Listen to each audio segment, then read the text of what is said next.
morning, PGA DFS fans, or at least a happy Monday to you all. I am Jason Rouslin, the host of this short-form video on the Awesemo YouTube channel, sponsored by Yahoo. This is the course and player preview for the Wells Fargo Championship. Not to be confused with the Quicken Loans National, of course, that was played at this golf course, TPC Potomac at Avondale Farms, back in 2018. The tour's first trip back here since then. So let's dive in. Learn a little about the golf course and learn about the players that are playing this week. And of course, we will end it with my first 3 clicks of the week. And well, if last week is any indication as to what we can expect, well, I had Brandon Wu and Aaron Wise both in this video. Both placed very well. Wu obviously coming in second with a huge payout on the top 5, a 25-1 payout. So we'll try and find 3 more golfers this week to start off your betting card and to start off your lineups on PGA DFS. Okay, let's dive in. TPC Potomac at Avondale Farms. It is a par 70, 7,100 yards. Going to hit the fairway roughly about 67% of the time, 66% of the time. Although for the winner back in 2018, Francesco Molinari, he had 90% of his fairways en route to his first PGA Tour victory. Greens in regulation, going to hit about 67% of them. So maybe in certain spots, the rough isn't bad. We'll learn about that in a bit. Average green size is 4,200 square feet. So certainly on the smaller side for the greens. Okay, now let's head into a little bit of the hardest and easiest holes on the course. For the hardest hole, well, that's the par 4 11th, one of the toughest holes on the PGA Tour rotation. 27 double bogeys or worse on it in 2018. The par 3 third should also be rather difficult, but outside of those two, no holes get less than 3.5% of the total PGA DFS scoring. Those two, though, are averaging about 1.5% each. Now, on to the easiest holes. There's only 2 par 5s on this golf course. The second hole and the 10th hole, they do play as 2 of the 3 easiest, but they are not, neither of them are the easiest holes, or at least in terms of PGA DFS scoring. That goes to the drivable par 4 14th, around 300 yards. Most scoring of any hole on this course comes at that one. All right, it is the Wells Fargo Championship back in 2018. We'll go over the stats there. Francesco Molinari put up 137.5 points, 30 points more than the next closest golfer. That is a significant margin. He brings the average top 10 score up to 95.81, which is a pretty average here for the PGA Tour. Top 10, the top 10 salary we have, the average is about $8,081. So maybe a couple of names that came in the top 10 that we did not expect. Whereas the ownership, we actually don't have that information from 5 years ago. They must take all of that off. So I could not find it. If anybody does have the stats, let me know. I'll be glad to add it into my article and a little bit into this video. All right, now let's go into the grass types, which I kind of alluded to here at the top of this video.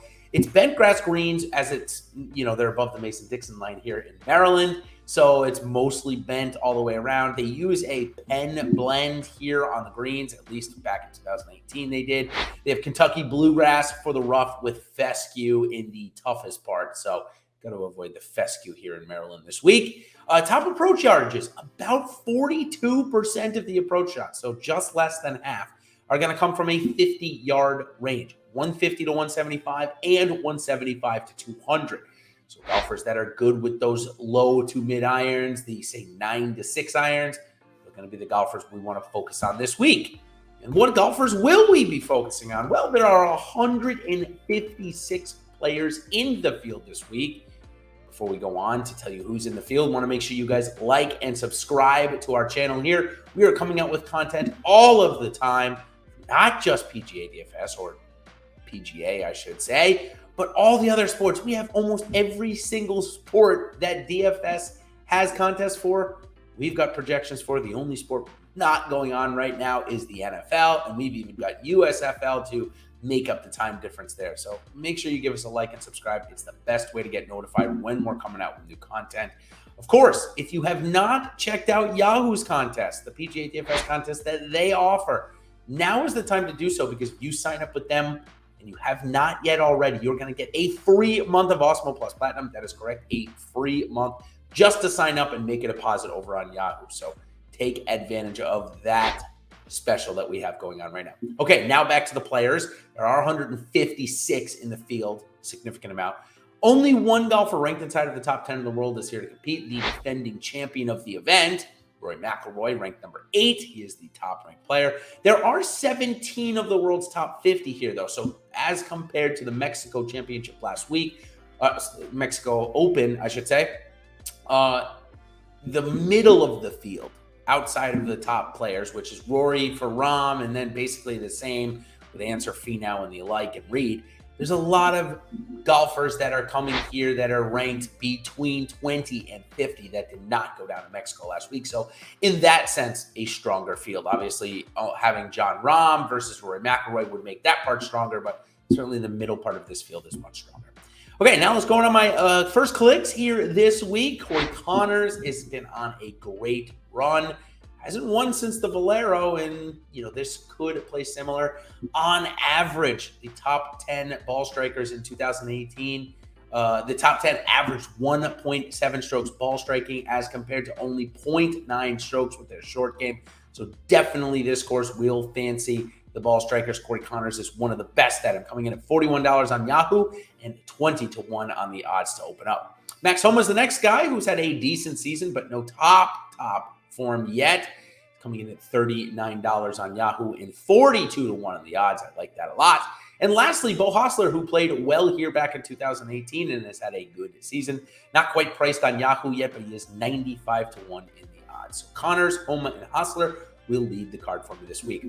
Speaking of leading the card for me this week, make sure you stay tuned to our other short form content, as we've got value video and sleeper video for the Wells Fargo Championship coming up later today. This is Monday, unless you were catching this on Tuesday, which certainly you can, and it should be live by then.